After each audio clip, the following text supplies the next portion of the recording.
Okay mga kap, kung gusto natin maging wireless IEM yung ating setup sa ating mga church, kailangan nating partneran ng ating QKC earphones ng wireless IEM setup. Kagaya nitong nasa akin, yung M-Wave transmitter at receiver. Papakita ko sa inyo kung paano natin isetup siya sa ating mga mixer. Sa wireless system na ito, merong transmitter na tinatawag at yung receiver. Ito yung output galing sa ating mixing console. Yung phones ng aking mixing console, dyan natin siya i-output papunta dito sa transmitter. Malaking bagay dito yung 3.5 to quarter inch na adapter. Ito yung ilalagay natin dito sa phones.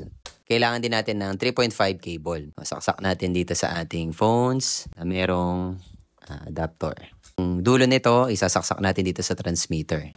Tatransmit niya yung sound na nanggagaling dito sa ating phones. Tignan nyo lang yung control knob or baka fader sa inyo. Lalagyan nyo lang siya ng volume para matransmit yung volume nito papunta dito sa ating receiver naman na pares niya. Dito nyo naman isasaksak ang inyong QKC earphones. Sa ganitong setup mga kap, may dedicated siya na volume. Ibig sabihin yung sa ating FOH, hindi maririnig yan ng congregation. Kung gusto natin na malakas o mas mahina yung volume ng naririnig natin na naka-input dito, halimbawa yung ating mics, tsaka yung ating mga instruments, isang volume lang siya dito. I hope nakatulong ako sa inyo sa pag-setup ng inyong wireless in-ear monitoring system. Lahat pala ng mga product na nabanggit ko dito sa video natin ay nasa yellow basket ko. Ayan lamang muna sa ngayon mga kap. Follow for more. Ayos!